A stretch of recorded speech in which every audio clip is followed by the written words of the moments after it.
Every city that has ever hosted a World Cup has been told the same thing. The tourists are coming, the money's coming, the infrastructure investment will pay off for decades.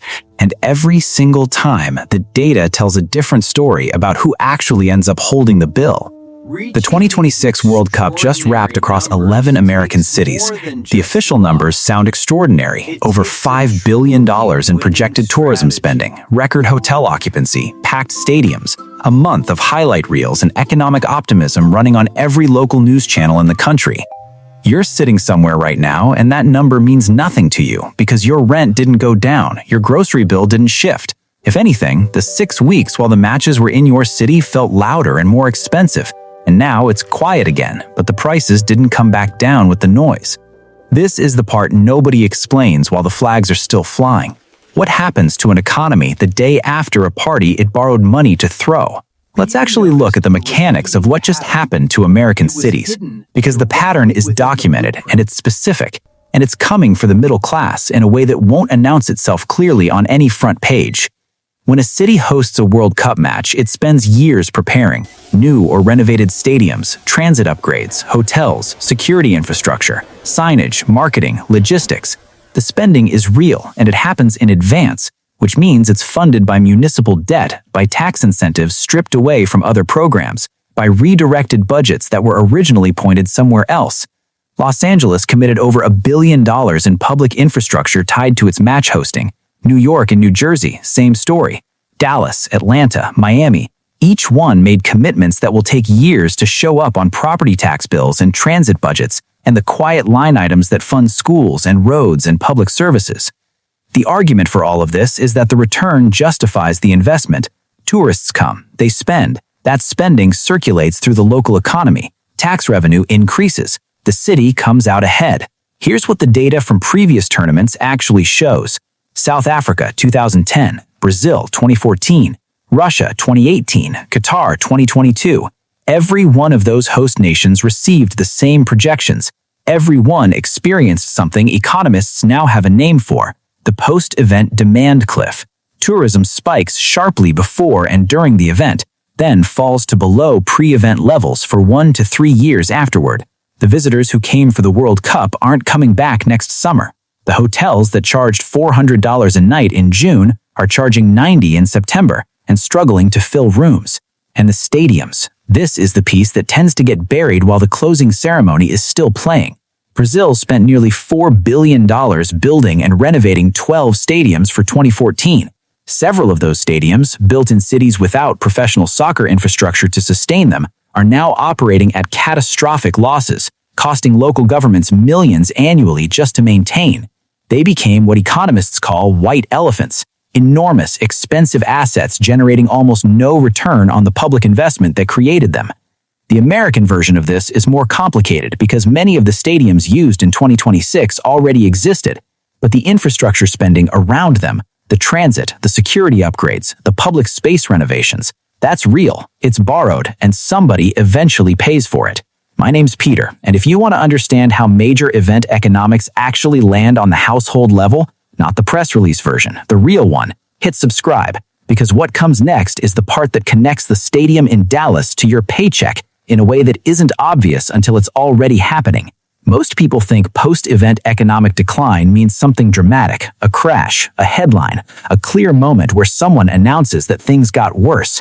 That's not how it works. That's the trap. What actually happens is slower and harder to see. It shows up in 3 places, and they all hit the middle class specifically. The first is the local business hangover.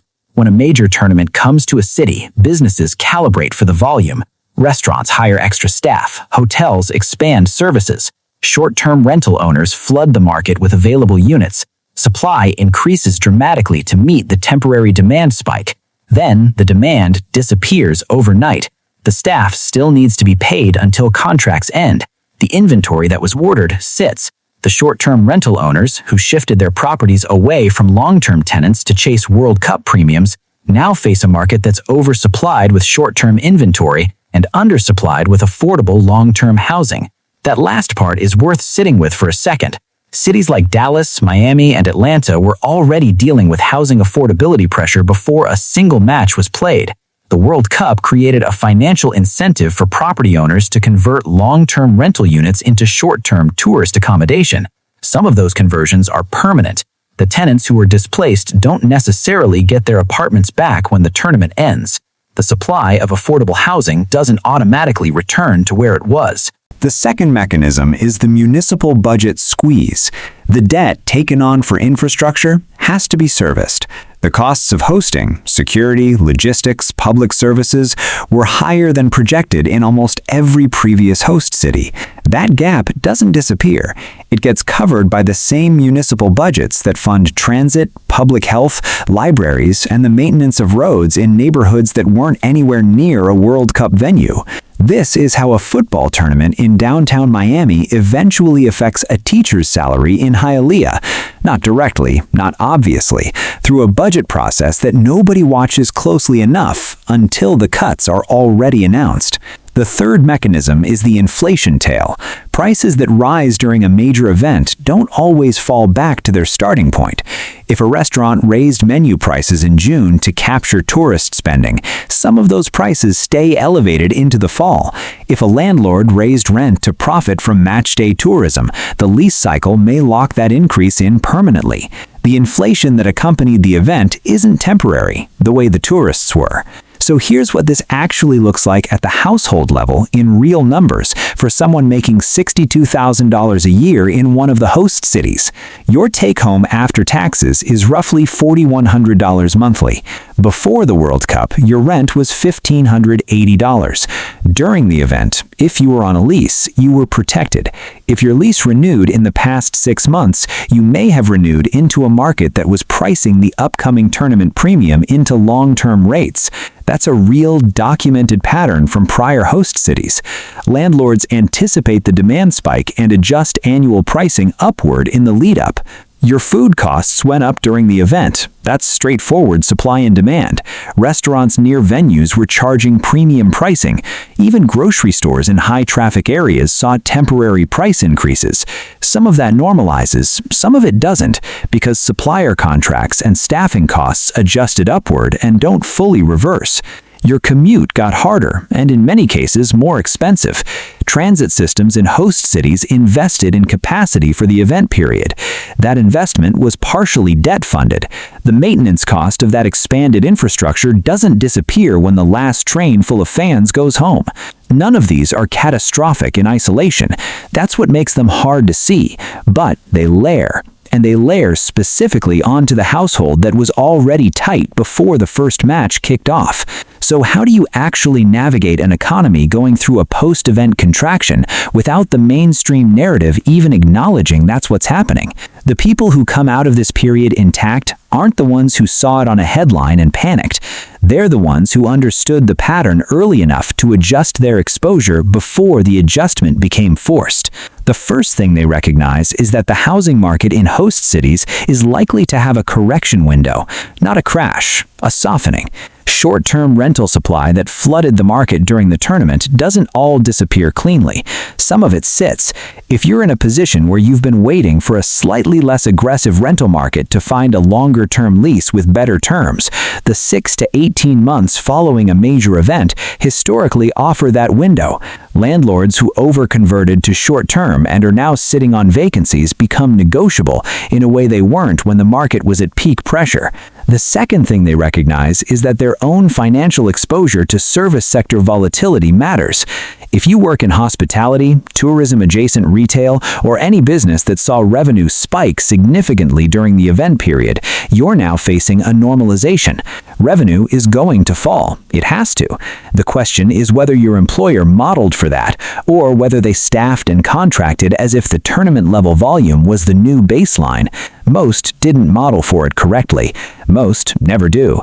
The third thing they do is tighten their own margin before the external environment forces it. Not dramatically, not in a way that requires willpower they won't sustain, but intentionally, quietly, before the pressure arrives rather than in response to it. The spending habits that felt normal during a period of economic activity don't always survive the contraction that follows, and the people who adjust voluntarily are the ones who aren't adjusting at a disadvantage. Now, let me be straight about something. This isn't a prediction that the American economy collapses in 2026. It doesn't. These patterns play out slowly, and they play out most visibly at the municipal level and the household level, not at the macro level that gets reported as national GDP numbers. But the middle class in host cities is about to spend 1 to 3 years in the economic aftermath of a party they were invited to watch, but not really invited to profit from. The businesses that profited are largely national chains and international hotel brands. The debt that was taken on belongs to local governments. The housing disruption is borne by local renters. The infrastructure maintenance costs will be covered by local tax bases. This is the consistent pattern of large-scale event economics.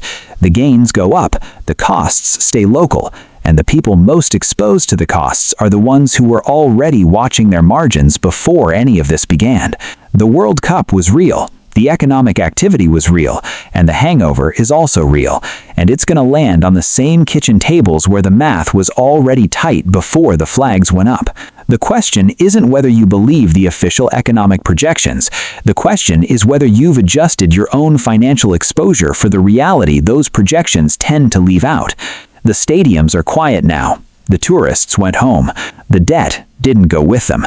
If you live in or near one of the host cities, look at your expenses this week.